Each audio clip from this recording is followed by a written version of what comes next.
ये यहाँ पे दिख नहीं रहा है इसलिए मैंने इसको लिख दिया है। Two beams A and B of plane polarised light with mutually perpendicular planes of polarisation, right. इसको यहीं पे रोक देते हैं पहले। दो आपके पास पोलराइजर्स हैं, एक प्लेन ऑफ ये है और एक जो प्लेन आपके पास है वो इसके परपेंडिकुलर है, ये ए है और ये बी आपके पास हो जाता है। Plane of polarisation through a polaroid. अब इन दोनों को क्या है, अलग अलग लोकेशंस पर रख के इंटेंसिटीज इसके ऊपर इंसिडेंट करवाई आई ए और इसके ऊपर जो डलवाई थी वो आई बी देखी, और पोलराइजर इनके सामने रखे हुए अलग अलग केस में। From the position A has maximum intensity और दूसरे वाले के लिए कितनी हो जाएगी, 0 हो जाएगी। तो इससे तो आपको मिल गई मैक्सिमम इंटेंसिटी, लेकिन 90 डिग्री की वजह से उस पे मिली आपको बहुत कम इंटेंसिटी, यानी कि 0 intensity. The rotation of polaroid through 90 degree makes two beams appear equally bright, यानी कि इससे जो आउटपुट मिल रहा है वो हमको इक्वली ब्राइट मिल जाता है।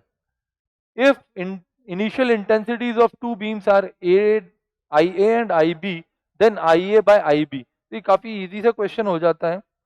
तो देखिए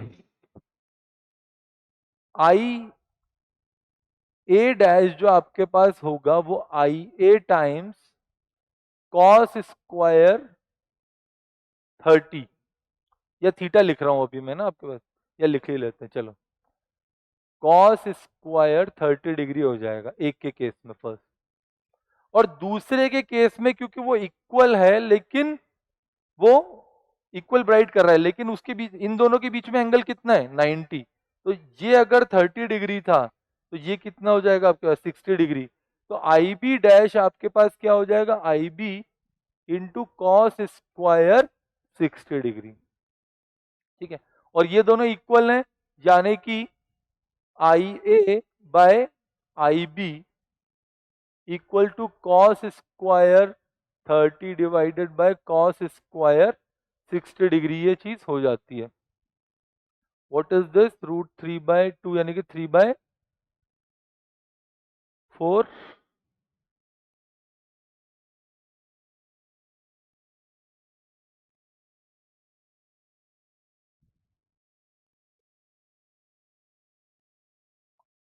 ये मैंने उल्टा लिख दिया, राइट, ये मैंने उल्टा लिख दिया। यहाँ पर आएगा cos square 60 degree divided by cos square 30 degree, तो ये 1/4 और ये हो जाएगा आपके पास 3/4। तो ये कैंसिल हो जाता है, आंसर आ जाता है आपके पास 1/3। तो आई ए बाय आई बी का जो रेशियो आपके पास फाइनली आएगा दैट विल बी 1/3। ये कैलकुलेशन बेस्ड है ना, यहाँ पर चेक कर लेना आप, दोनों को डिवाइड किया है बस।